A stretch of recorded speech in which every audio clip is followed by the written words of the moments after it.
I never thought the place I called home for over 20 years would one day turn into a battlefield. But the fight didn't come from strangers. It came from across the street. A woman who smiled sweetly when she first knocked on my door, but who later tried to burn my entire life to the ground. Let me take you back to where it all started. I live in a quiet neighborhood, or at least it used to be quiet. When my wife Elena and I first bought our little farmhouse, there was nothing but fields and a few scattered homes around us. Over time, though, the land developed, houses popped up one after another, and before long, we were surrounded by a shiny new subdivision.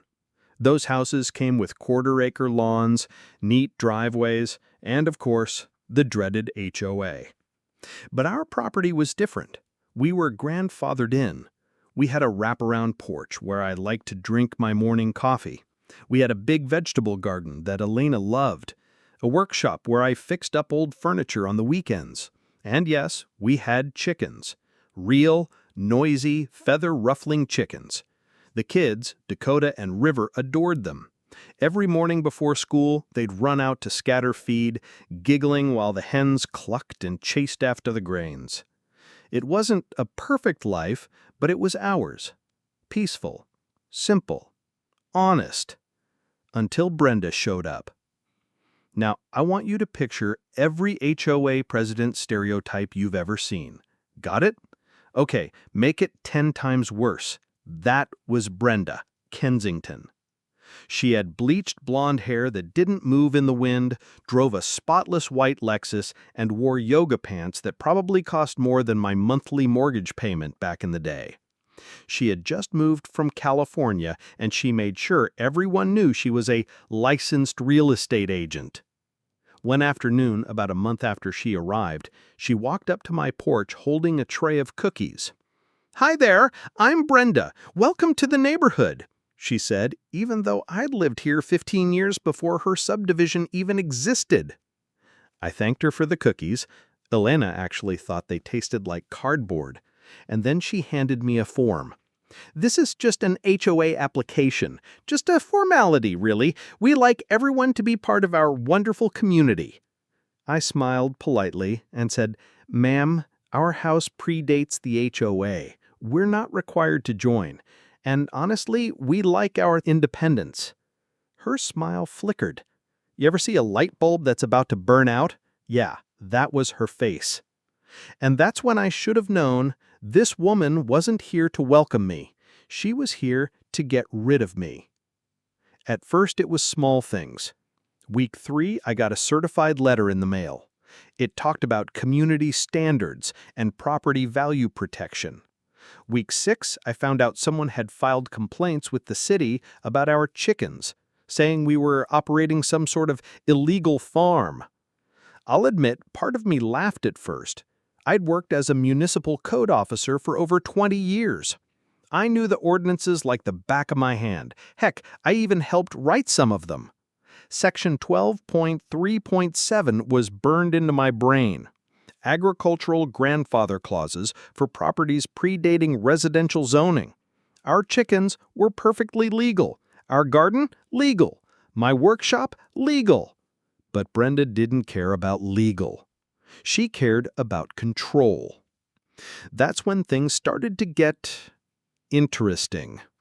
It began with complaints. Not 1, not 2, 17.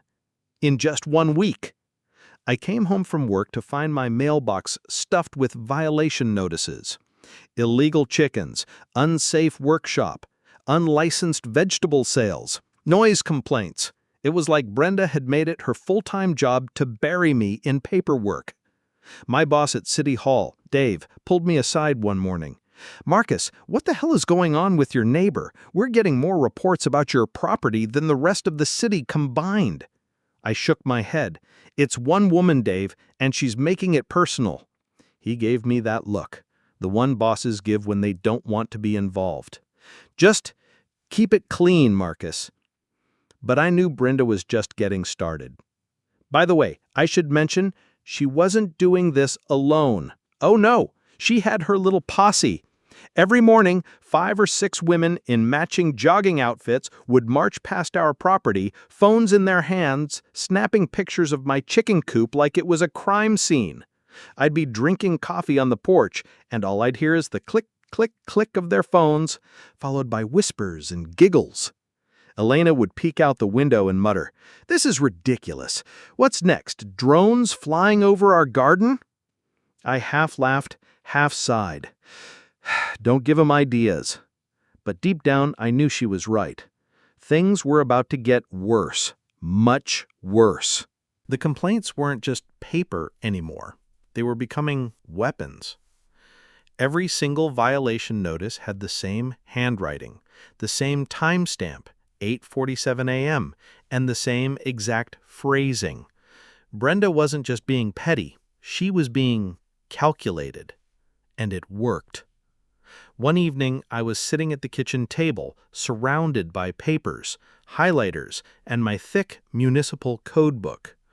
Alina set down a cup of coffee beside me.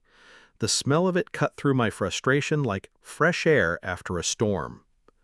"What are you thinking?" she asked softly. I leaned back, rubbing my eyes. "I'm thinking Brenda just made her first big mistake." Alina raised an eyebrow. "Which is?" "She listed our property as a commercial farm operation on 3 reports. That's false reporting. That's a crime." Her lips curled into the faintest smile. "So you're saying the Queen of Yoga Pants just handed you a weapon?" I nodded. "Exactly. Time for a counterpunch." The very next day, I filed a formal complaint against her with the city attorney's office. I documented every lie, every false claim, and requested an investigation into harassment. Then I waited. The city sent out their newest inspector, a kid who probably thought a chicken coop was something you bought at IKEA. He looked overwhelmed, just standing on our driveway, clipboard in hand, sweating bullets. I met him at the property line, codebook tucked under my arm. "Are you ready?" I asked. He cleared his throat. Yes, sir. Let's start with the chickens." I flipped open the book and pointed to section 12.3.7. Built in 1963. Residential zoning didn't exist until 1987. Legal. The chickens clucked as if they agreed with me. We moved on. Workshop? Permitted. Vegetable garden? Clearly personal use. Every single complaint got checked off as unfounded. By the end, the poor kid looked exhausted, but also impressed. He slapped a bright yellow notice on our gate. "No violations found." I didn't even need to look across the street to know Brenda was fuming. I got my confirmation an hour later. I was checking the mail when Brenda stormed across the street, heels clicking on the pavement, her face the color of a tomato. "This is ridiculous," she shouted, loud enough for half the block to hear. "That inspector doesn't know what he's doing." The rookie inspector, packing up his truck, called back, "Ma'am, this gentleman knows the municipal code better than most lawyers. His property's completely legal." Brenda's jaw tightened. Her finger jabbed toward me like a dagger. "This isn't over, Marcus. There's more than one way to solve a property problem." And just like that, she turned on her heel and stormed away. I watched her go, heart pounding. That wasn't just a tantrum. That was a threat. From that day forward, I noticed more eyes on us. Car slowing down in front of our driveway, strangers taking pictures, curtains twitching across the street. At first, I thought maybe I was imagining it, but then Elena pulled the curtains shut one evening. "Marcus," she said in a worried voice, "that's the 5th car in an hour." She wasn't imagining things. Something was shifting. And it wasn't just us. The campaign against me bled into our kids' lives. One night, Dakota sat at the dinner table, picking at her food in silence. "What's wrong, sweetheart?" Alina asked. Dakota looked down at her plate. "Nobody wanted to sit with me at lunch today." My stomach sank. "Why not?" Sarah's mom told her our house might be making people sick. Elena and I locked eyes across the table, both of us burning inside. A few days later, River came home quieter than usual. He finally admitted, "Tyler's parents won't let him come over anymore. They said our place is unsafe." Hearing that broke something in me. It's one thing when someone comes after me, but when they come after my kids, that's war. And Brenda knew exactly what she was doing. She formed something she called the Neighborhood Safety Committee. Sounds friendly, right? But the flyers painted us like monsters. Unregulated chemicals near children, rodent attractants, standing water breeding disease. She even created a Facebook group, Concerned Parents of Willowbrook. Overnight, it had 80 members. Posts went up every hour with edited photos of our property, making our workshop like a fire hazard and our compost pile like a dump. It was propaganda, pure and simple. Elena came home from work one day, tears in her eyes. "They asked me at school today if you're running an unlicensed farm," she whispered.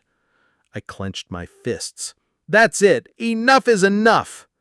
I decided to dig into Brenda's past, and what I found made my blood run cold. She wasn't just some bossy neighbor. She was a professional. Brenda had real estate licenses in 3 states: California, Arizona, and Texas. And in each place she'd lived, there was a pattern. Non-HOA properties had problems: fires, floods, condemnations, and guess who always ended up as the listing agent when those properties sold dirt cheap? Brenda. I spread the records across the kitchen table. Elena stared at them in disbelief.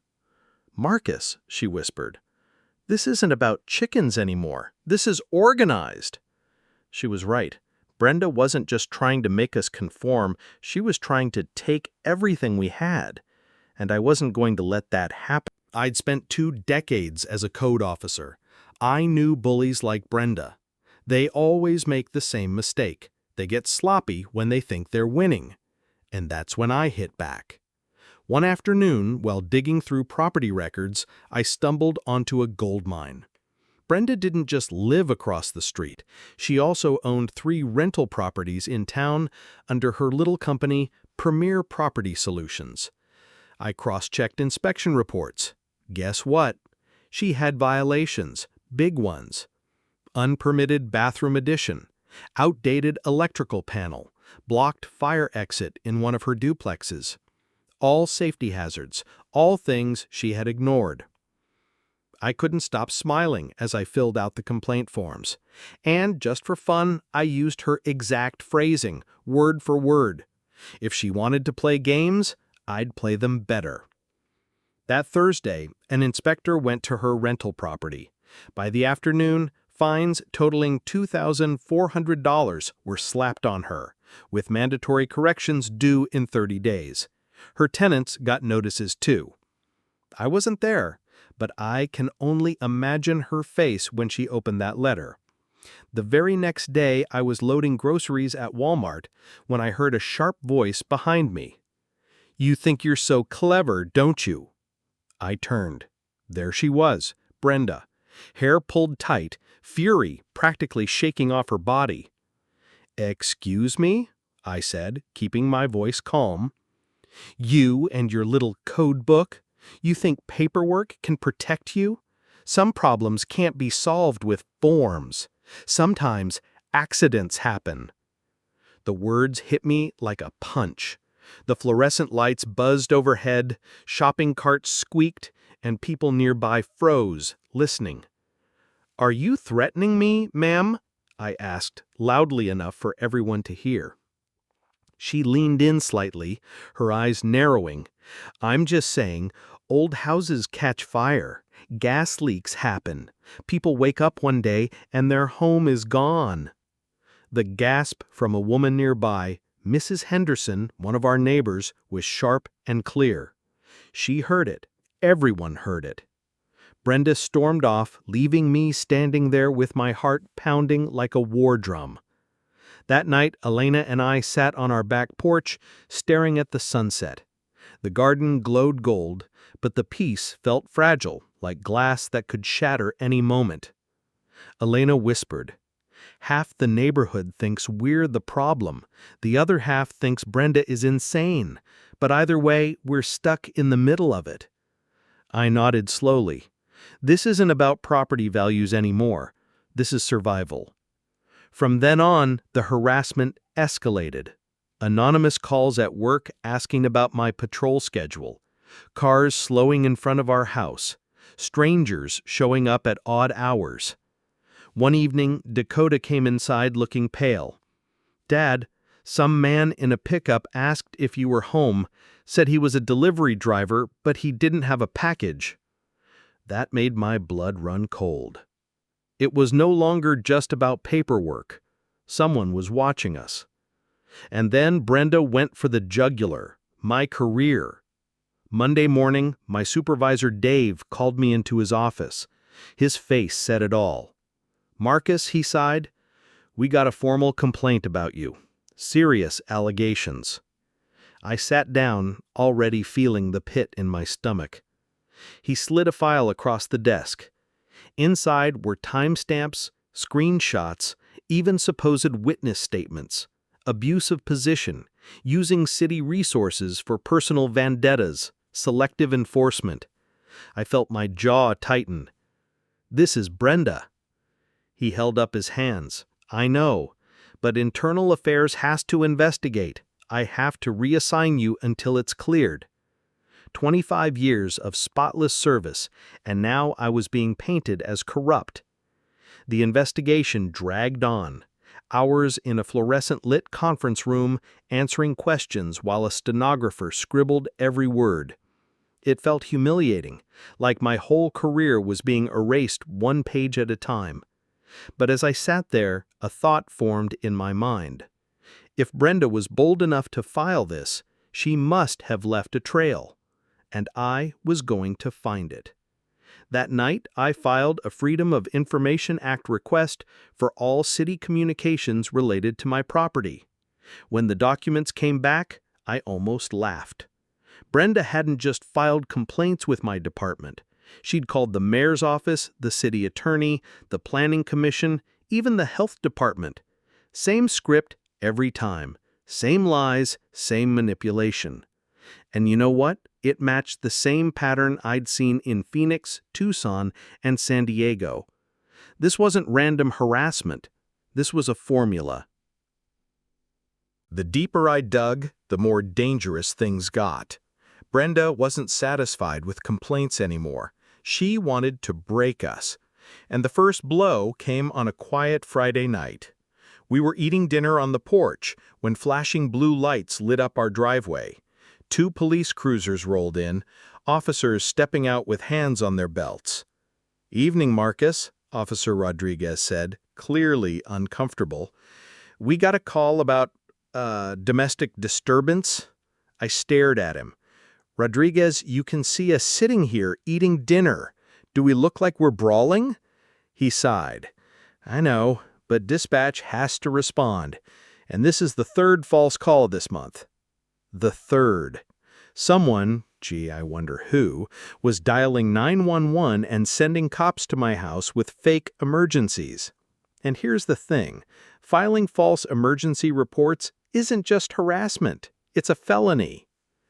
That night, as the kids went to bed, Elena whispered, "Marcus, this is getting out of control. What if one day they show up with their guns drawn?" I didn't have an answer. But the real breaking point came one terrible morning. I went out to feed the chickens and stopped cold. Silence. Normally, they'd be clucking and flapping, rushing to greet me. But that morning, the coop was still. Too still. I opened the door and found them lying there. All of them. Dead. The smell hit me next. Sharp, chemical, unmistakable. Antifreeze. Someone had poisoned their water.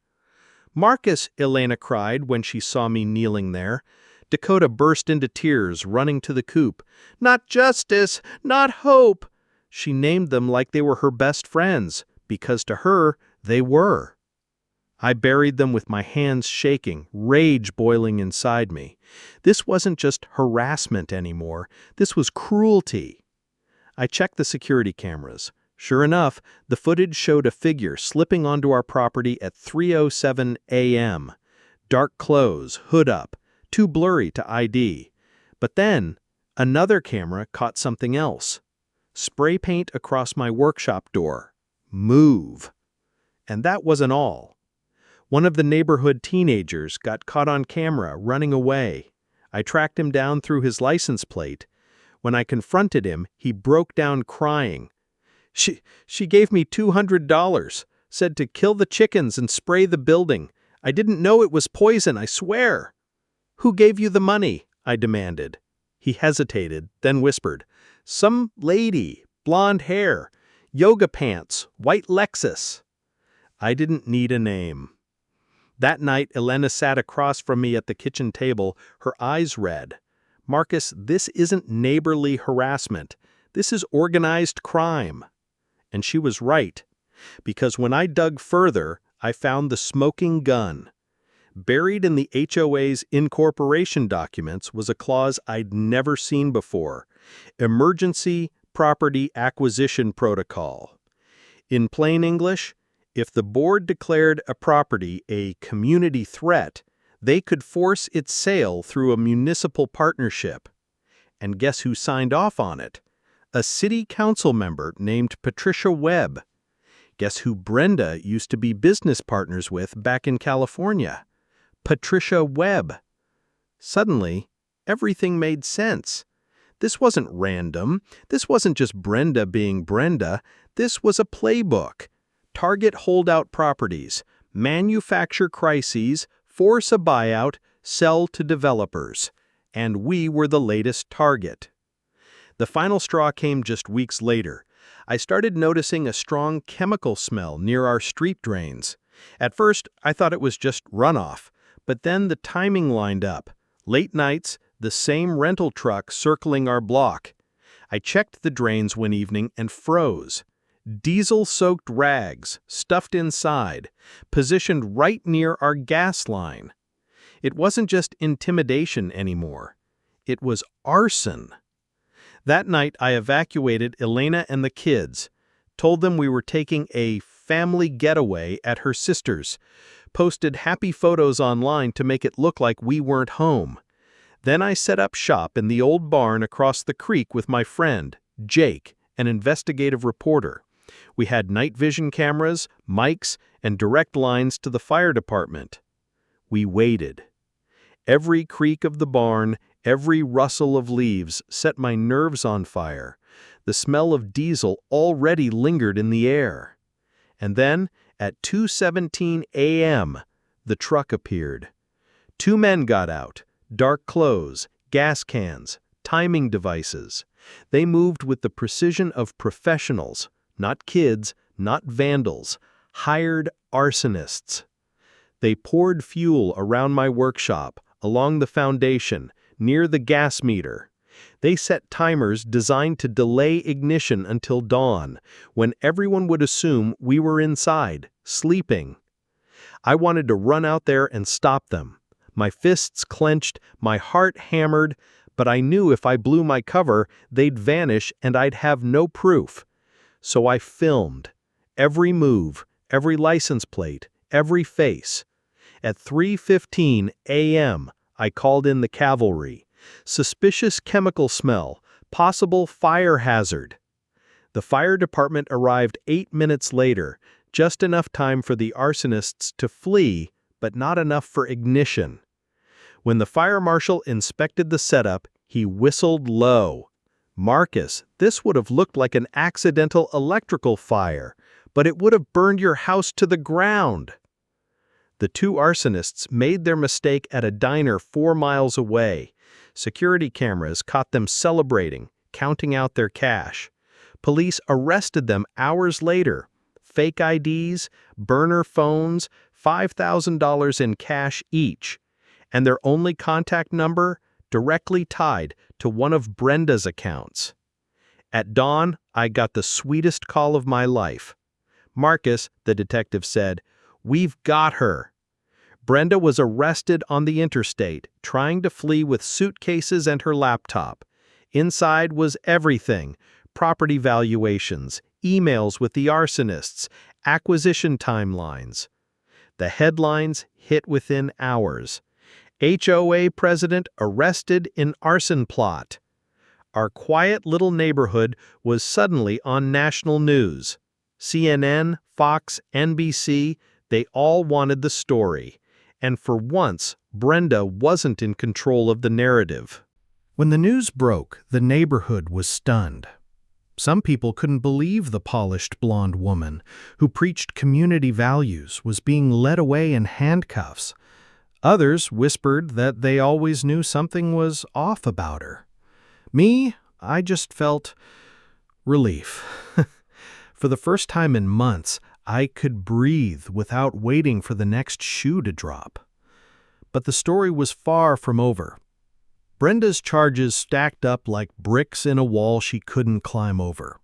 Conspiracy to commit arson, filing false reports, wire fraud, interstate criminal enterprise, 17 felonies in total. I'll never forget walking up those courthouse steps with Elena and the kids.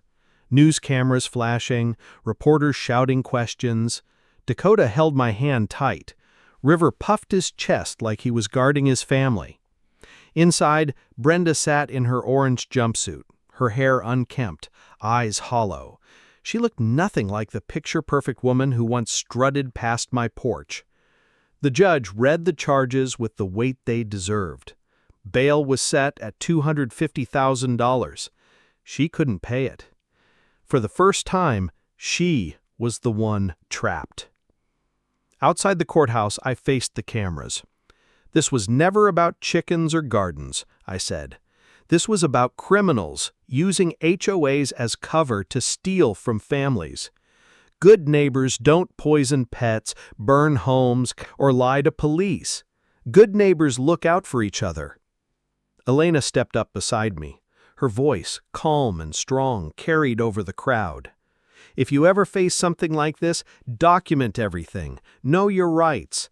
Don't give in to bullies, because bullies count on you being too tired or too afraid to fight back. The crowd applauded. Some even cried. And in that moment, I realized something. This wasn't just my story anymore. It belonged to every homeowner who had ever been harassed, threatened, or bullied by people hiding behind community rules. The fallout came fast. Councilwoman Patricia Webb resigned after her secret business ties with Brenda were exposed.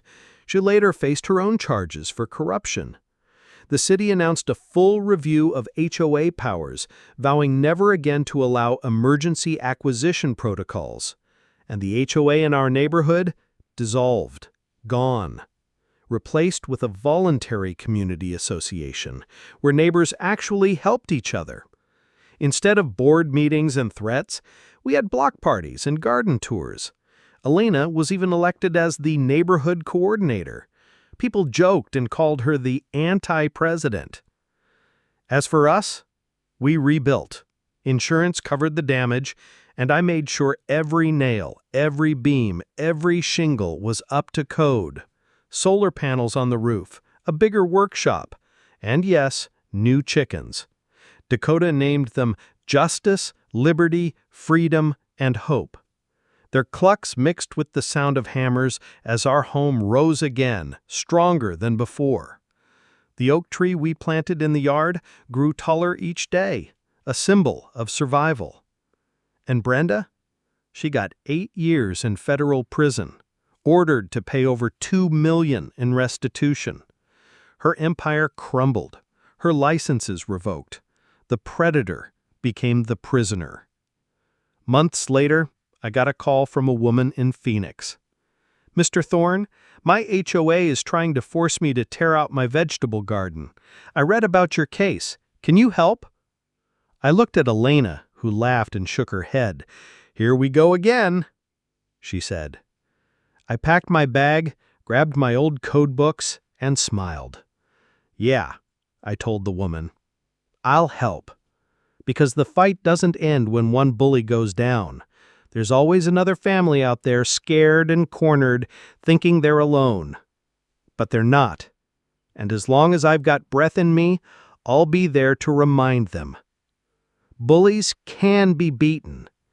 Justice might be slow, but it's worth the wait. And sometimes, the guy with the chickens wins. Looking back, I realized something important. Brenda thought she could control people with fear. She thought intimidation and lies could break a family. But she underestimated the power of truth. She underestimated what happens when ordinary people stand their ground. This wasn't just about me. It was about my kids learning that courage matters, about my wife seeing her family protected, about a community learning that rules mean nothing without fairness. So if you ever face your own Brenda, remember this: document everything. Stand tall. Don't give in. Because sometimes David really does beat Goliath. And sometimes the best revenge is simply living free on your own porch, coffee in hand, chickens clucking in the yard, while the bully fades into a cautionary tale.